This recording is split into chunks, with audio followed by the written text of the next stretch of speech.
Hello everybody, Frankly FM84 here. Thank you for joining me back on the channel and another episode of Bello Calcio. We are currently out in Japan in the J-League managing Shonan Bellmare. If you were with us yesterday, you'd have been with us to see a 1-0 victory against Gamba Osaka. We have moved forward since then. Today we'll be taking on Vegalta Sendai in the J-League. They are 18th, so hopefully a good victory will be coming. And speaking of good victories, we've had quite a few of those across the past couple of games. You might be able to tell from the league table there that we have a commanding lead. Let's show you what's been happening since you've been away. So since we beat Gamba Osaka 1-0, we went and played against FC Tokyo. We didn't play very well. We had 13 shots, created 5 chances, only won 1-0 with a goal from Wharton, but it was enough to get 3 points against those. We then played against Giravan's Kitakoyushu. Going to go with that as a pronunciation. We had 16 shots, 9 on target. We played a lot better in this game. Goals coming from Barada, Miyuki, Wharton, Patati and Bone. We did give 2 goals away and had a red card, so not the perfect game, but it was 3 more points there. We then played Urawa Red Diamonds. We had a much better game here. 14 shots, 6 on target. We reduced them to having none at all. We had a goal from Wharton that gave us the 3 points. It may seem like a little bit of a dodgy 3 points, but we take them however they come. We then had a 0-0 draw against Kashima Antlers. We completely outplayed them. 15 shots, 3 on target. Could not get the ball in the back of the net. Excuse me. We then moved on. We played Sanfrecce Hiroshima. We beat them 3-0. 2 injuries, 3 goals. Goals from Miyuki, Nishikawa and Wharton were enough to get us 3 points in that game. We then played against Yokohama Marinos and we beat them 4-0 away from home. Also, Trapiccio, Ono, Ovalar and Takada getting the goals there. And that brings us nicely up to date with pretty much everything that's been going on. There is one thing to show you in the world of the transfers. If we hit transfer history, you can see that Patati has left the club. Fortaleza came in with a bid of £1.5 million, which activated his release clause. Fortunately, we were powerless to stop him from going, and he has moved on. Quick look at the league table then. We are 10 points clear at the top of the J-League. Bissell Kobe do have 2 games in hand, so can close that down by 6. Yokohama have a game in hand, and Gamba Osaka also have games in hand, but they are quite away from us at the moment. And we are cruising quite comfortably at the top of the table. So that brings us nicely up to date with everything that has happened. Let's jump in, show you the starting 11 and the game against Vegalta Sendai. Here we go then, the starting 11 that we're going to be putting out in the J-League is Tani in goal, Takahashi, Ono, Okazaki and Morita. We have Miyuki, Trapiccio and Barada in the middle, with Nishikawa, Ohashi and Maxwell up top. Wharton needs a little bit of a rest after playing so many games, and we think that top 3 should be able to get the goals we need to get 3 more points. So let's roll on in and show you how we get on against Vegalta Sendai in the J-League. Here we go then, the players are coming out onto the pitch. The huddles are done, the lineups are complete, the game is underway. Hopefully we are going to get off on the right foot here. Nothing happening now in the first 10 minutes of the game. Pretty slow start from both teams. I'd have thought that we might have come flying out the blocks, especially as we are top of the league and they are bottom of the league, but it seems like nothing much is happening. Ohashi here with a tackle from behind might be about to make this game a difficult one. I was not expecting that. Yuki Ohashi gets himself sent off early on. Not going to change anything, but we now have a top 2 instead of a front 3.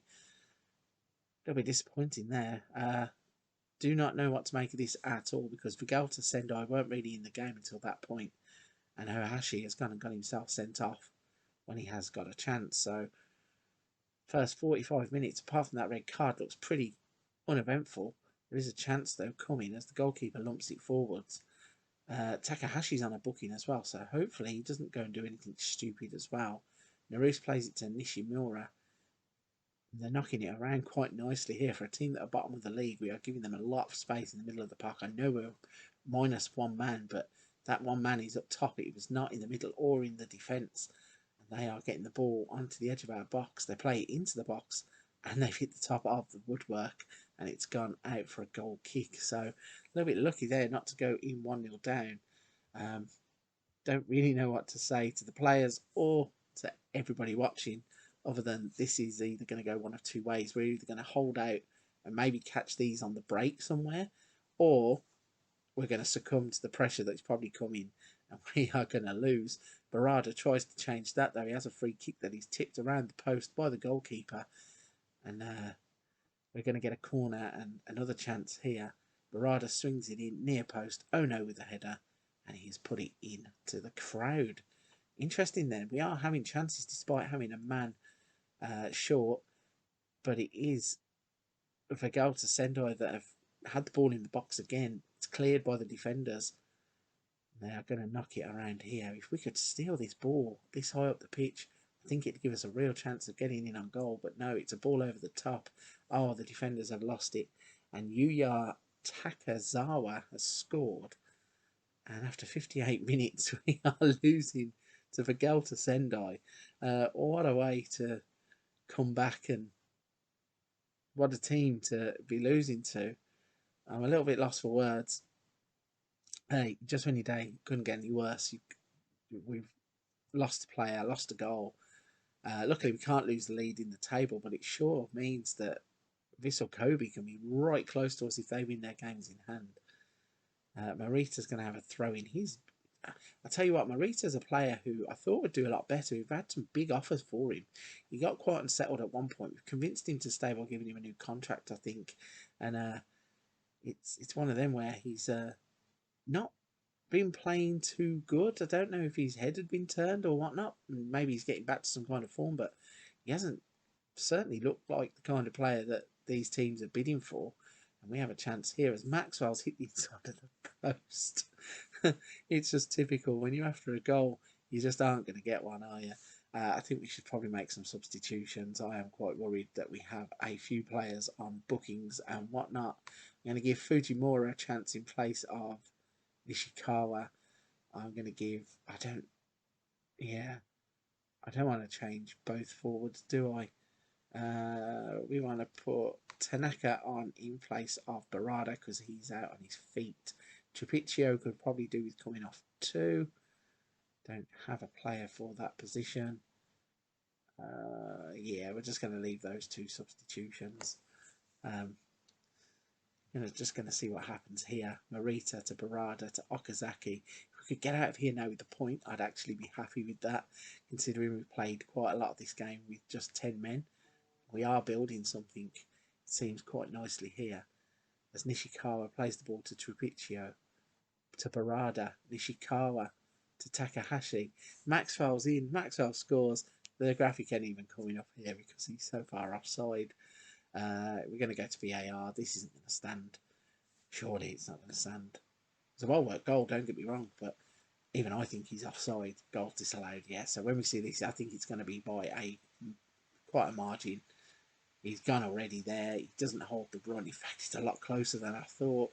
It's a lot closer than I thought. But again, when it's just not going your way, you don't get those kind of breaks in the game. He's going to punish us, or almost punished us, by giving them a second goal. They actually hit the crossbar.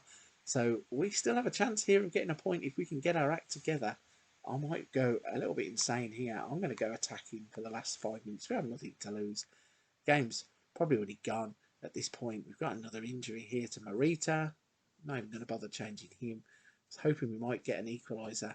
Looks like we are going to struggle and lose the game. This actually will be... I've got a feeling this might be the first loss. Certainly in a while. I don't know if it's the first loss of the season. Or is it going to be a loss? Oh my God, Fujimura had the chance. Couldn't beat the goalkeeper from 6 yards. And they are now on the counter-attack. Oti with the ball. He's in the box. It's gone out of play for a corner. What is going to happen here? We're in the last seconds of the game. Really could do with this one just ending right here. Nakamura is going to swing it in. goes to the back post. Trapiccio with the header away. I think that is pretty much the game. 94 is on the clock. Is the ref going to blow the whistle, or is he going to delay the agony? No, he's going to let them have the throw-in. An extra 20-odd seconds being added on. And they are knocking it around now. They pump it into the box. Tanning's got the ball. He needs to be getting rid of this quickly. Throws it out. Morita's there, but it's going straight out of play. And what a crazy game. We have lost, despite having more possession with 10 men. We have had the only clear-cut chance of the game. 6 shots off target, 4 shots on target. That's just baffling. And that is Football Manager for you sometimes. Right then, let's go back to the home screen. Check out how many games we had gone without losing before today. So, injuries, goal droughts. Bissell Kobe have won, or been unbeaten for 20 games. Let's look at our schedule and see where our last defeat was. So that is the first defeat of the J-League season. Our last defeat was in the Ando Testimonial. So yeah, that run of games comes to a crashing halt against a team who are bottom of the table, which is quite embarrassing. But I suppose, like Robin Hood, we take from the rich, we give to the poor, and all that. So yeah, interesting. Right then, looking at places we are going to be coming back, we have Nara Club or Kobe FC 1970, the Emperor's Cup second round. I think that is a good place for us to come back in tomorrow's episode. So make sure you come back and join us for that. But for this one, I'm going to be wrapping it there. Don't forget to hit the like and subscribe button to help the channel out. I appreciate every single person who takes the time to do that for this one. Thank you for watching. Come back tomorrow as we face off against Nara Club or Kobe FC 1970 in the Emperor's Cup second round.